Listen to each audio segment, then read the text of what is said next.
law in America that says no bank can loan money, period. That's the law. Now, how many people go to get a loan from a bank know that the law in America says no banks can loan money? How many people know that? So once you begin to understand that banks don't loan money, I mean, think about it. Just reason for a moment. Suppose I put my $100,000 of my money into a bank, and 2 days later you come in, want to buy a boat for $200,000 or $100,000, and the bank is going to give you my $100,000 to buy your boat. No possible way is that going to happen. Banks do not have the authority to take my money and give it to you. And if you don't pay, then what? I just lost my money because they gave you my money. That's not the way banks work. Banks do not loan money. The way it works is very simple. Suppose you're buying a $30,000 car, $50,000 car. That car, first of all, has to be appraised by a state-approved appraiser. So you have a government appraiser appraise the car for its value. And let's say it's $50,000. Therefore, the paperwork on which that paperwork, which represents that $50,000 car, is referred to in commerce and business as commercial paper.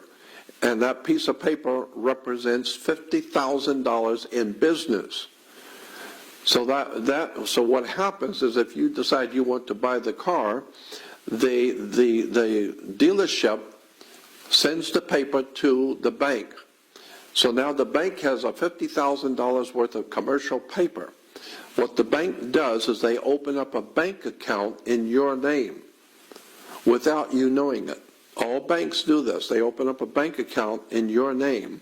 They sign your name on the bank account because you can't open a bank account without a signature. So they sign your name on a bank account and open up a bank account for you. But you don't know that. Then they take the $50,000 in commercial paper, which represents $50,000, and they put it into your account. So now you have a bank account in their bank with $50,000 in it. And then they take that bank account and they write a check on that for you. So the first check, for the first $50,000, they write for you, and they sign it for you and give it to you so you can give it to the dealer. So you think that the bank has loaned you $50,000. No. The bank merely gave you credit on the commercial paper which they're holding. They are confirming that they have the $50,000 in the bank with the paper. They're holding the pink slip. Therefore, they will give you a credit of $50,000 based on your commercial paper. So they didn't give you anything. You gave them $50,000 on commercial paper. They just gave you a credit, and so that's the way it works. There is no money changing hands. Now let me give you another example that's even easier to understand. Suppose you were a painting contractor, and I hire you to paint my office, and you tell me it's going to cost $100 to paint my office. Well, the way it works in business, in commercial business, is that I agree to your bill of $100. So when you're through with the job, you come to me and you give me a bill. And the bill is for $100. The same thing if you go to Sears or any market or whatever and you buy something, they're going to give you a bill. You're expected to pay it. All right, so you as a painting contractor have painted my room. When you're through, you give me a bill. And the bill I read is $400. I reach in my wallet and I pull out a $100 bill and I give it to you. Now you have been paid because I gave you a $100 bill. No, I didn't pay you anything. I paid you nothing. You gave me a bill for $100. I reach in my wallet and I give you a bill for $100. It's called a $100 bill. So now you owe me $100. It's a bill. Look on the $100 bill, and at the top it says a Federal Reserve note. It's a bank note, meaning you now owe me $100. It's a bank note. And so if you had given me a bill for $20, I give you a $20 bill. So all we're doing is just exchanging bills. That's why banks are called banks of exchange. So we're just exchanging paper. Nobody has bought anything. And because of that, the law basically says in America, you cannot pay a bill. So understand, when you say that you've got a bill that you have to pay, you cannot pay a bill in America. That's the law. But you can discharge a debt. That's different. Discharging a debt is different from paying a bill. Since you didn't pay for anything, since you're using the Federal Reserve note and you're buying something, you did not pay for the bill. You didn't pay the bill.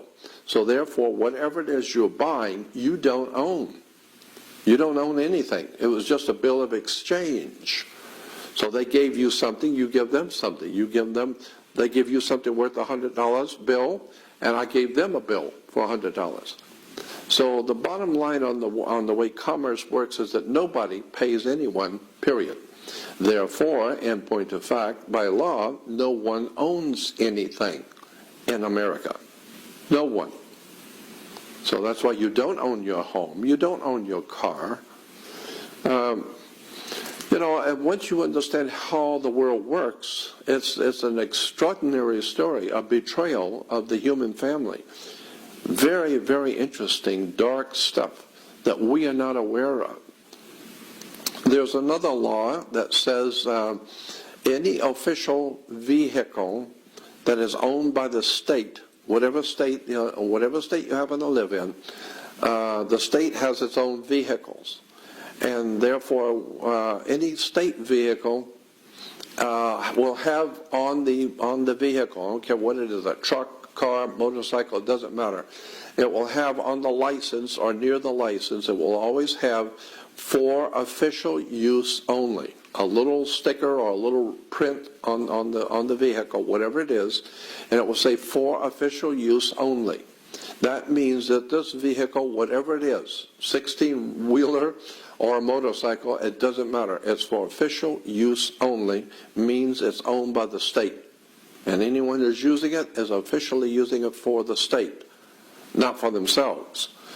Therefore, anytime you are going to register your car, you get a little tag in the mail, and you peel off the tag, and you're going to stick it on your car. When you get that tag, read it. Read on the tag. It says for official use only. So you're peeling it off and putting it on your car. So now your car has official use only, meaning the state owns your car. And since the state owns your car, they would like to know where their car is. So that's why once a year you have to register your car. You've got to register it to let them know where the car is, because they own the car. And incidentally, that also is why you have to have insurance and a seat belt. It's because you do not own your body. The government owns your body, in point of fact. And so your body is a security on the New York Stock Exchange, and the corporation that owns you, and you are owned. There are laws that expressly say that there was